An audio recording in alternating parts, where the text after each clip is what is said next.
നമസ്കാരം. ഇന്നത്തെ news time നോക്കാം. ആദ്യം തലക്കെട്ടുകൾ.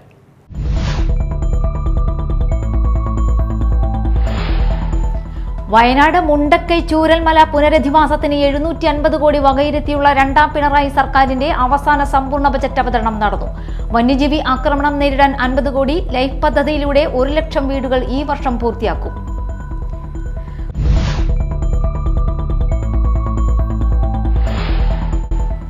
കുപ്രസിദ്ധ ഗുണ്ടയെ കാപ്പ ചുമത്തി നാടുകടത്തി. തൃശൂർ ജില്ലയിലെ കുപ്രസിദ്ധ ഗുണ്ടയായ വെള്ളിക്കുളങ്ങര കുറ്റിച്ചിറ കൂർക്കമറ്റം പള്ളത്തേരി വീട്ടിൽ മനുവിനെയാണ് 3 മാസത്തേക്ക് നാടുകടത്തിയത്.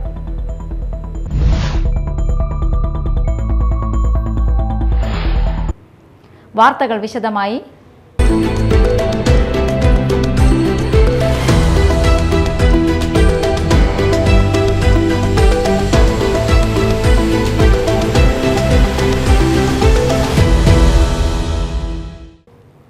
വയനാട് മുണ്ടക്കൈ ചൂരൽമല പുനരധിവാസത്തിന് 750 കോടി വകയിരുത്തിയുള്ള രണ്ടാം പിണറായി സർക്കാരിന്റെ അവസാന സമ്പൂർണ്ണ ബജറ്റ് അവതരണം നടന്നു.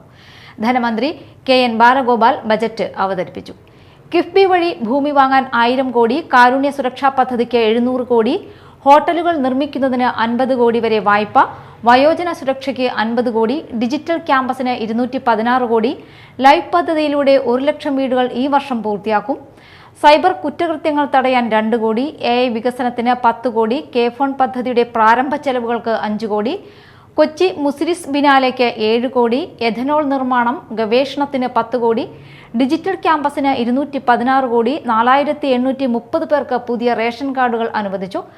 പ്രസ് അക്കാദമി 7.5 കോടി, മാധ്യമ അവാർഡുകളുടെ തുക ഇരട്ടിയാക്കും. വന്യജീവി ആക്രമണം നേരിടാൻ 50 കോടി, പുതിയ ബസ്സുകൾ വാങ്ങാൻ 178.96 കോടി, മണ്ണ് സംരക്ഷണത്തിന് 79 കോടി, നാട്ടുവൈദ്യം സംരക്ഷണത്തിന് പദ്ധതി, തീർത്ഥാടന ടൂറിസം 20 കോടി, കേര പദ്ധതിക്ക് 100 കോടി, ഊർജ്ജ മേഖലയ്ക്ക് 1067 കോടി എന്നിങ്ങനെയാണ് ബജറ്റിലെ പ്രധാന പ്രഖ്യാപനങ്ങൾ.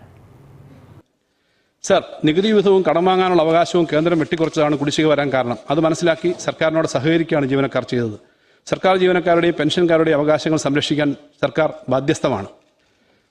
സർ, ജീവനക്കാരുടെയും പെൻഷൻകാരുടെയും ആനുകൂല്യങ്ങളുമായി ബന്ധപ്പെട്ട് ചില പ്രഖ്യാപനങ്ങൾ നടത്തുകയാണ്.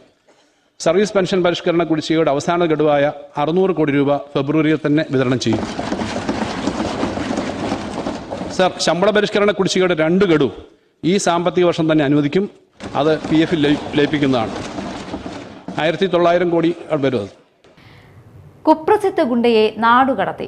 തൃശൂർ ജില്ലയിലെ കുപ്രസിദ്ധ ഗുണ്ടയായ വെള്ളിക്കുളങ്ങര കുറ്റിച്ചിറ കൂർക്കമറ്റം പള്ളത്തേരി വീട്ടിൽ മനുവിനെയാണ് കാപ്പ ചുമത്തി 3 മാസത്തേക്ക് നാടുകടത്തിയത്.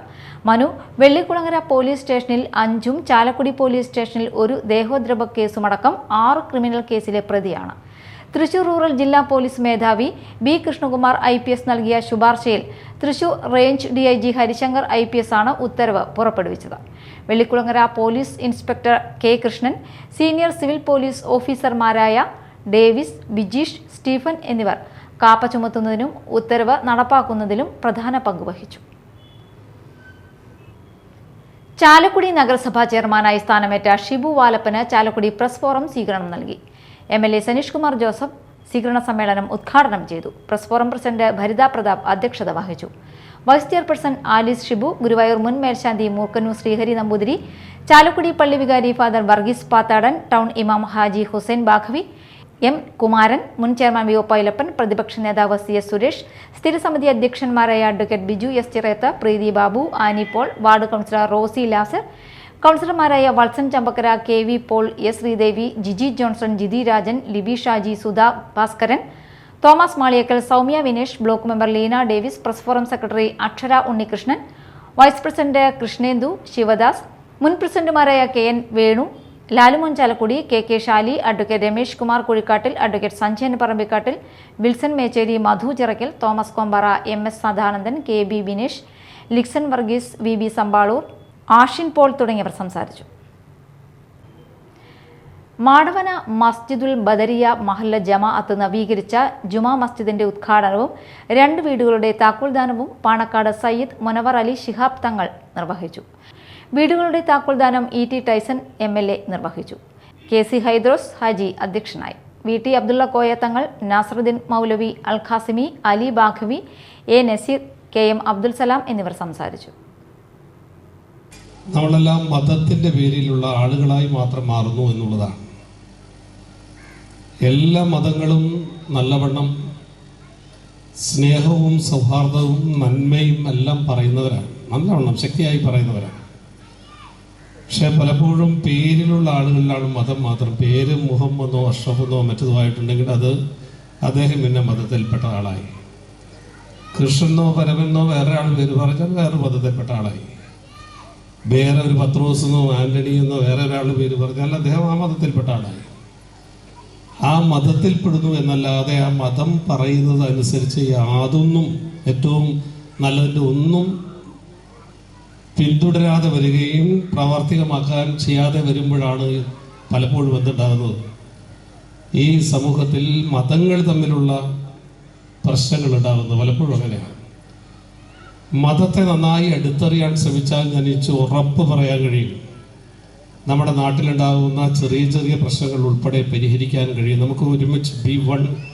നമ്മുടെ പറവൂർ സെന്റ് തോമസ് കോട്ടക്കാവ് ഫൊറോന പള്ളിയിൽ പരിശുദ്ധ കന്യകാ മാതാവിന്റെ ശുദ്ധീകരണ ദർശന തിരുനാളിനും വിശുദ്ധന്മാരായ സെബസ്ത്യാനോസിന്റെയും ഗർവാസീസിന്റെയും പ്രോത്താസിസിന്റെയും അനുസ്മരണ തിരുനാളിനും കൊടിയേറി. വികാരി ഫാദർ ജോസ് പുതിയടത്ത് കൊടിയേറ്റം നിർവഹിച്ചു. ശനിയാഴ്ച വൈകിട്ട് 5-ന് നടക്കുന്ന ആഘോഷമായ പാട്ടുകുർബാനയ്ക്ക് ഫാദർ തോമസ് മാങ്ങാട്ട് കാർമ്മികത്വം വഹിക്കും. തിരുനാൾ ദിനമായ ഞായറാഴ്ച വൈകിട്ട് നടക്കുന്ന തിരുനാൾ പാട്ടുകുർബാനയ്ക്ക് ഫാദർ ജോഷി കളപ്പറമ്പത്ത് കാർമ്മികനാവും. തുടർന്ന് ആഘോഷമായ പട്ടണ പ്രദക്ഷിണം നടക്കും. പ്രധാന വാർത്തകൾ വീണ്ടും.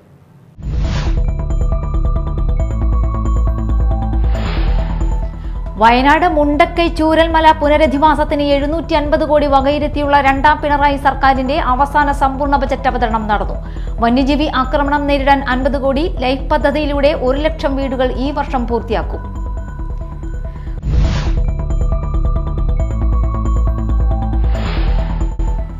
കുപ്രസിദ്ധ ഗുണ്ടയെ കാപ്പ ചുമത്തി നാടുകടത്തി. തൃശൂർ ജില്ലയിലെ കുപ്രസിദ്ധ ഗുണ്ടയായ വെള്ളിക്കുളങ്ങര കുറ്റിച്ചിറ കൂർക്കമറ്റം പള്ളത്തേരി വീട്ടിൽ മനുവിനെയാണ് 3 മാസത്തേക്ക് നാടുകടത്തിയത്.